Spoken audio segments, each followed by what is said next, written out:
Salam hormat kepada anggota Sangga, Samanera Samaneri,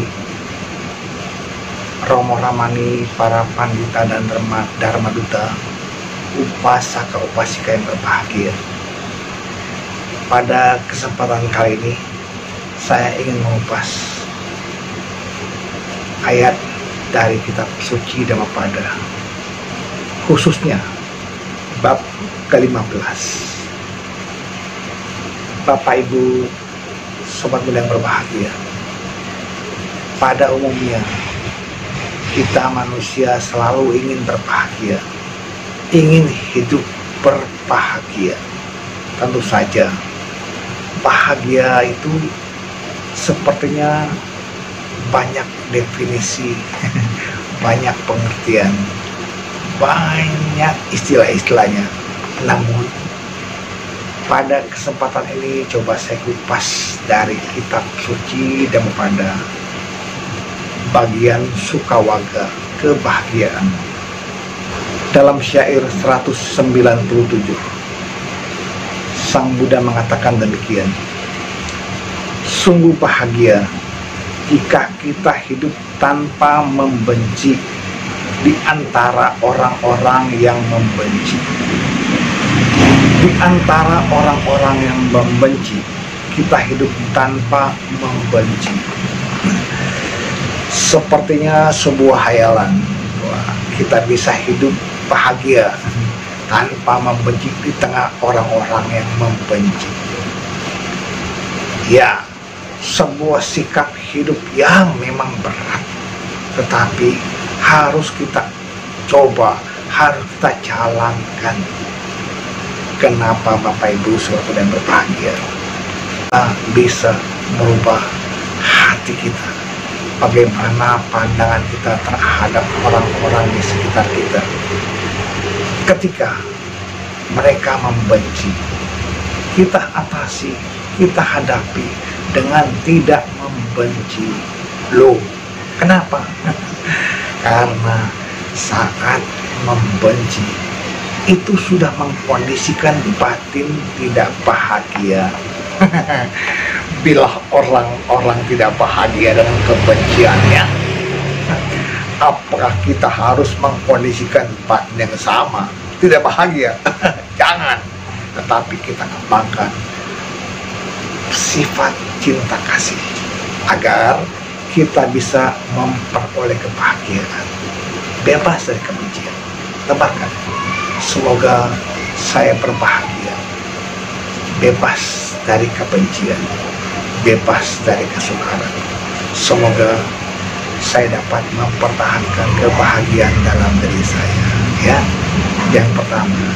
Kemudian yang kedua, syair 198. Sungguh bahagia kita hidup tanpa penyakit di antara orang-orang yang berpenyakit. Di antara orang-orang yang berpenyakit, kita hidup tanpa penyakit. Artinya kita sehat, sehat lahir batin, terbebas dari penyakit. Oleh karena itu, kesempatan ini kita bisa berbuat baik dengan menolong mereka yang sakit. Peliharalah kesehatan fisik dan batin, ya. Tentu saja memang sebuah tantangan bagaimana kita bisa menciptakan kondisi batin yang bebas dari penyakit. Awalilah dengan rasa bahagia, awalilah dengan menebarkan sifat-sifat baik kita: maitri, karuna, mudita, dan upeka. Meta, karuna, mudita, dan upeka. Sifat cinta kasih, belas asih, simpati, dan batin yang seimbang. Ini perlu kita kembangkan. Dalam syair 199 dikatakan demikian: sungguh bahagia kita hidup tanpa keserakahan di antara orang-orang yang serakah. Di antara orang-orang yang serakah, kita hidup tanpa keserakahan. Sepertinya mustahil. Mana bisa hidup tidak serakah di antara orang-orang yang serakah. Harus bisa, kita harus kembangkan sifat ini. Agar apa? Kita bahagia, puas dengan apa yang kita miliki. Bolehlah orang memandang kita sebagai orang yang kok agaknya nggak butuh materi ya, seperti bukan. Kita memang butuh materi. Bapak Ibu, saya butuh materi. Misalnya buat beli kuota pakai materi, ongkos ceramah pakai materi, beli buku pakai materi, beli makan pakai materi, butuh. Tetapi jangan kita terikat dengan keserakahan.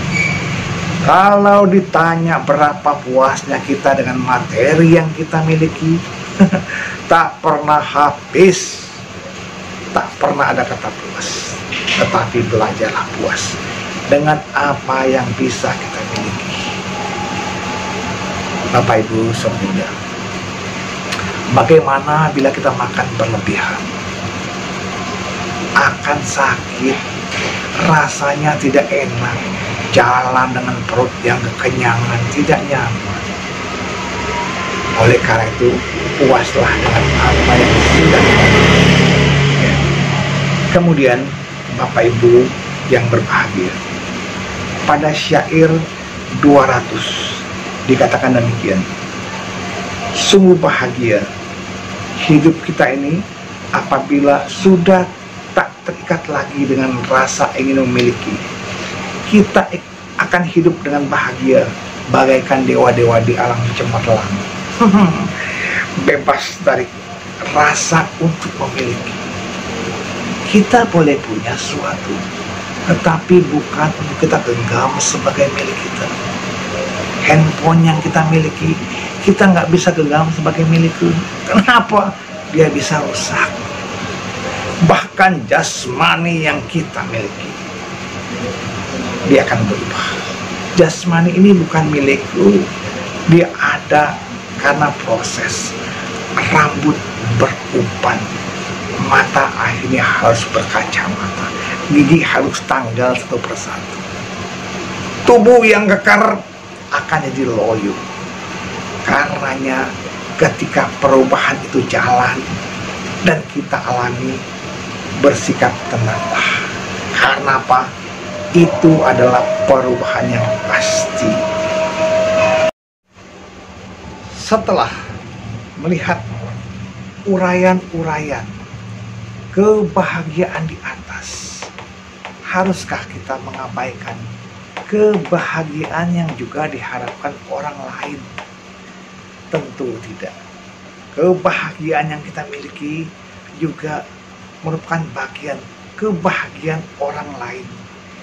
Bila orang lain bisa kita bahagiakan, maka Bapak Ibu, para samanar-samanar yang berbahagia, kita pun akan berbahagia, akan turut berbahagia.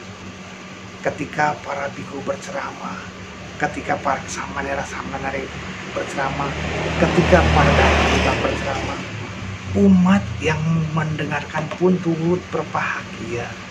Apalagi yang disampaikannya belum pernah didengar. Namun bila pernah didengarnya, akan bertambah keyakinannya terhadap Buddha, Dharma, dan Sangha.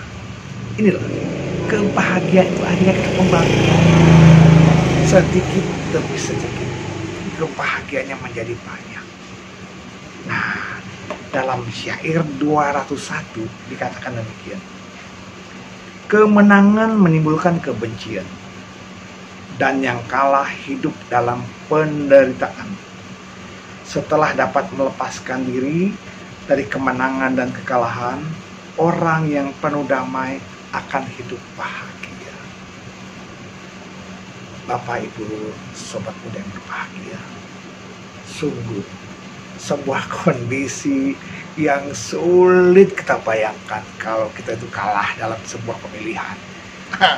Bagi yang menang pun jangan sombong. Oleh karena itu, lepaskanlah, bebaskanlah dari menang dan kalah. Loh, Bagaimana ketika pemilihan tidak ada menang dan kalah? Bukan. Artinya, yang mendapatkan kemenangan pun harus merangkul semua bersama-sama. Yang merasa kalah pun harus tetap mengakui keunggulan lawannya dan tetap ikut membangun persaudaraan. Apalagi dalam sebuah organisasi Buddhis, ketika pemilihan ketua, tetaplah kita bersikap bijaksana. Bila ingin menang, tunjukkan karya-karya. Karena apa? Karena dalam sebuah organisasi keagamaan Buddha, kita ingin memajukan umat Buddha, mengembangkan keyakinan umat Buddha.